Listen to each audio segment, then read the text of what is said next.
अध्यक्ष महोदय,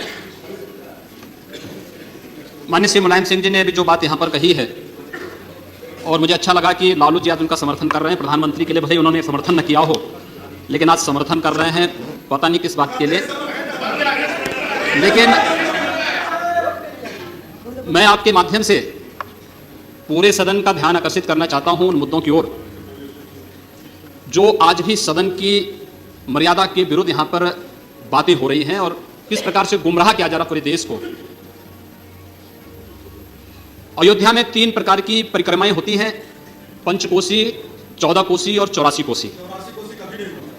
और महोदय, उसी परंपरा के अनुसार 84 कोसी परिक्रमा देश के संतों ने प्रयागराज महाकुंभ के अवसर पर 10,000 संतों ने वहां पर तय किया था और उसी के अनुसार परिक्रमा का यात्रा का कार्यक्रम तय हुआ था। महोदय, मैं स्पष्ट कर देना चाहता हूं कि अयोध्या में श्री राम जन्मभूमि, जिस पर माननीय उच्चतम न्यायालय ने इलाहाबाद उच्च न्यायालय की खंडपीठ के निर्णय के बाद स्थगन आदेश दिया है, उससे 25-30 किलोमीटर दूर बस्ती जनपद के मखौड़ा नामक स्थान से, जहां पर महाराज दशरथ ने पुत्रेष्टि यज्ञ किया था, उस स्थान से इस परिक्रमा यात्रा को प्रारंभ होना था और विशुद्ध धार्मिक यात्रा थी। इसमें किसी राजनीतिक दल का कोई हस्तक्षेप नहीं था। बिल्कुल 200-250 संतों को इस यात्रा में चलना था और 13 सितंबर तक ये 20 दिन की यात्रा है। लेकिन जिस प्रकार से धार्मिक स्वतंत्रता के मौलिक अधिकार पर उत्तर प्रदेश सरकार ने प्रहार किया है, महोदय, पहली बार देखने को मिला है कि लगभग 2000 से अधिक संतों को गिरफ्तार किया गया है और पूरी तरह अपमानित किया गया है।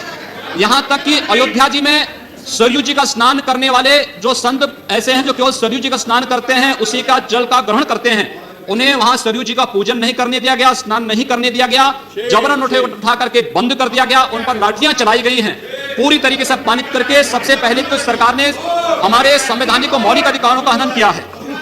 दूसरा, जहां तक स्थगन आदेश की बात है, मैं याद दिलाना चाहूंगा इस देश के अंदर सेकुलरिज्म के नाम पर राजनीति करने वाले उन सभी दलों को 1994 में कांग्रेस नेतृत्व की सरकार ने सुप्रीम कोर्ट में एक शपथ पत्र दिया था और यह कहा था कि अगर तय हो जाएगा कि अयोध्या में विवादित जो ढांचा था, वह ढांचा किसी हिंदू मंदिर या स्मारक को तोड़ करके बनाया गया है, तो हिंदू भावनाओं के अनुरूप कार्य होगा।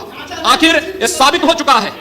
अयोध्या में 30 सितंबर 2010 को इलाहाबाद उच्च न्यायालय की लखनऊ खंडपीठ की पूर्ण पीठ ने जो फैसला दिया है, उसमें तीनों जजेस ने एक स्वर से कहा है कि विवादित भूमि ही राम जन्मभूमि है, और जब विवादित भूमि राम जन्मभूमि है तो फिर उसके लिए कानून बनाने की मांग इस देश का संत समाज कर रहा है, कोई पाप नहीं कर रहा है। हम अपने हक को मांग रहे हैं और हम यही मांग कर रहे हैं कि अयोध्या में राम जन्मभूमि पर भव्य मंदिर का निर्माण होना चाहिए। कानून इस सरकार को लाना चाहिए, क्योंकि सुप्रीम कोर्ट में शपथ पत्र कांग्रेस नेतृत्व की सरकार ने उस समय दाखिल किया था और उसी क्रम में हम मांग कर रहे हैं। और संतों को उनके हकों से वंचित किया जा रहा है, उनके धार्मिक यात्रा को प्रतिबंधित किया जा रहा है, उन्हें अपमानित किया जा रहा है। और किस समाजवाद की बात मुलायम सिंह जी कर रहे हैं, किस संविधान की बात कर रहे हैं? ये समाजवाद है।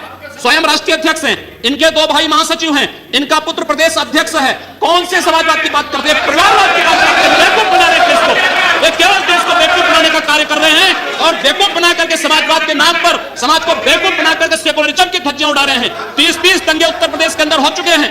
मोदी, 1 वर्ष में 30 बड़े-बड़े दंगे, हर दंगे में हिंदू प्रताड़ित हुआ है, हिंदू जेल में बंद हुआ है। और यह सरकार परंपरा की बात करती है। किस परंपरा की बात इस सरकार कर रही है कि आतंकवादियों के खिलाफ दायर मुकदमों को वापस लेना कौन सी परंपरा का हिस्सा है? यह सरकार उत्तर प्रदेश के अंदर जिस प्रकार से सरकारी जमीनों को कब्रिस्तान के नाम पर आवंटित कर रहा है, कौन सी परंपरा का हिस्सा है? जिस प्रकार से वहां के गरीबों, वहां के पिछड़ी जाति, वहां के अनुसूचित जाति के हकों पर डकैती डला करके यह सरकार जिस प्रकार से जंगल राज कायम की उत्तर प्रदेश के अंदर, आखिर किस परंपरा का हिस्सा है? और इसीलिए मैं आज के इस माध्यम से आपसे अनुरोध करना चाहूंगा, उत्तर प्रदेश सरकार ने उत्तर प्रदेश के अंदर हमारी धार्मिक भावना का अपमान किया है, संतों को अपमानित किया है। इस सरकार को रहने का अधिकार नहीं होना चाहिए, इसे तत्काल बर्खास्त किया जाना चाहिए। आपसे मैं यह अनुरोध करूंगा कि भारत सरकार से मैं यही मांग करूंगा, यह सरकार लड़ाने का कार्य कर रही है, केवल मुस्लिम जिहादी आतंकवाद को प्रश्रय देकर के हिंदुओं को अपमानित करके संतों का अपमान करना चाहती है और इसीलिए 84 कोसी परिक्रमा को इसने रोका है। महोदया, जितनी फोर्स वहां लगाई गई उसका दशांश भी, महोदया, उसका केवल दशांश भी केवल सुरक्षा के लिए देखी 200-250 संत अपनी धार्मिक यात्रा को शांतिपूर्ण ढंग से निकालते। इस सरकार ने यात्रा पर रोक लगा करके उत्तर प्रदेश के अंदर 10 करोड़ लोगों को पीड़ित किया है, अपमानित किया है, उनको परेशान किया है। और यही नहीं, यह सरकार लगातार हिंदुओं को अपमानित करने का कार्य कर रही है और इसीलिए मैं अपने माध्यम से अनुरोध करूंगा, इस सरकार को रहने का कोई अधिकार नहीं, इसे बर्खास्त किया जाना चाहिए।